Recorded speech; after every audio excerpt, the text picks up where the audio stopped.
పరకామణి కేసులో సెటిల్మెంట్ చేస్తారా మీరు? ఏంటండి, దేవుని విషయంలో దొంగతనం జరిగిందంటే మీరు సెటిల్మెంట్ చేసి ఇటీవల వస్తే దాన్ని సమర్థిస్తారు. ఏముందండి, అతను తీసుకున్న డబ్బుల కంటే ఎక్కువ ఇచ్చాడంట అంటే ఏం మాట్లాడతారండి? First of all you don't have any belief. ఇది దొంగతనం జరిగింది, దేవుని సొత్తు దొంగతనం జరిగింది, ఇది తప్పు, ఇది పాపం అనే నమ్మకం మీకు లేదు. నమ్మకం లేదు కాబట్టి మీరు సపోర్ట్ చేస్తారు. గతంలో జగన్మోహన్ రెడ్డి గారి ప్రభుత్వ హయాంలో పరకామణి అనేటువంటి దగ్గర ఒక 72,000 రూపాయల భారత కరెన్సీ ప్రకారం అయితే 72,000 అదేమో విదేశీ కరెన్సీని ఒక వ్యక్తి దొంగతనం చేస్తే, దొంగతనం చేస్తుండగానే ఒక విజిలెన్స్ ఆఫీసర్ పట్టుకుంటే దాని మీద కేసు పెట్టి చట్ట ప్రకారం లోక్ అదాలత్ లో దాన్ని పరిష్కరించి 72,000 రూపాయలు దొంగతనం చేస్తే 14 కోట్ల రూపాయల ఆస్తులు టీటీడీకి జమ చేయించినటువంటి నాయకుడు జగన్మోహన్ రెడ్డి గారు. అయినప్పటికీ ఆయన మీద బురద జల్లారు. కనీసం ఎవరైతే పట్టుకుని కేసు పెట్టినటువంటి కంప్లైంట్ ఇచ్చిన ఆఫీసర్ ఆఖరికి చనిపోయేంత పరిస్థితి కూడా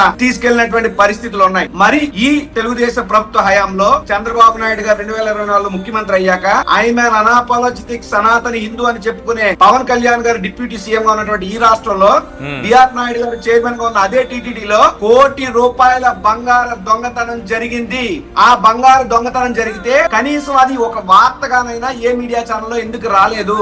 ఈ రోజు నేను అడుగుతున్న ఈ కూటమి ప్రభుత్వాన్ని, చంద్రబాబు నాయుడు గారు మీరు నిజమైనటువంటి దేవదేవుడు భక్తుడైతే, పవన్ కళ్యాణ్ గారు మీరు నిజమైనటువంటి హిందూ భక్తుడైతే, జగన్మోహన్ రెడ్డి గారు 72,000 రూపాయలకి 14 కోట్లు కట్టించాడు. అంటే రూపాయికి ఆల్మోస్ట్ 1945 రూపాయలు, అప్రాక్సిమేట్ గా 2,000 రూపాయలు. ఒక రూపాయి దొంగతనానికి 2,000 రూపాయలు జమ చేయించాడు జగన్ గారు. మీకు దమ్ముందా, సత్తా ఉందా, చేవ ఉందా, భక్తి ఉందా? 1 కోటి రూపాయలకి 2,000 కోట్లు జమ చేయించగలరా మీరు? ఎవరు నిజమైన భక్తుడు? ఏంటి 1 కోటి రూపాయల బంగారం ఎవరు దొంగతనం చేశారు, ఎప్పుడు దొంగతనం చేశారు, ఈ దొంగతనం ఎలా జరిగింది, దానికి సంబంధించినటువంటి ఎవిడెన్స్ ఏమైనా ఉందా? ఖచ్చితంగా ఉన్నా సార్. ఎఫ్ఐఆర్ నెంబర్ 2/2025 ఇందులో 645 గ్రాముల బంగారం చోరీ జరిగింది. దాని నెట్వర్క్ 98,67,945 రూపాయలు. సిల్వర్ సుమారు 157 గ్రాములు. అందులో గోల్డ్ బిస్కెట్లు 4 బంగారం గాజులు, 40 గ్రాముల బంగారం సూత్రం, అదే సూత్రాలు, 9 గ్రాముల నల్లపోసలు, చెవి కమ్ములు, ఇంకా చెప్పుకుంటూ పోతే లిస్టు చాలా ఉంది. ఇది మొత్తం కలిపి సుమారు దగ్గర 1 కోటి రూపాయలు దొంగతనం జరిగింది. దొంగతనం జరగడం ఒక ఎత్తు అయితే,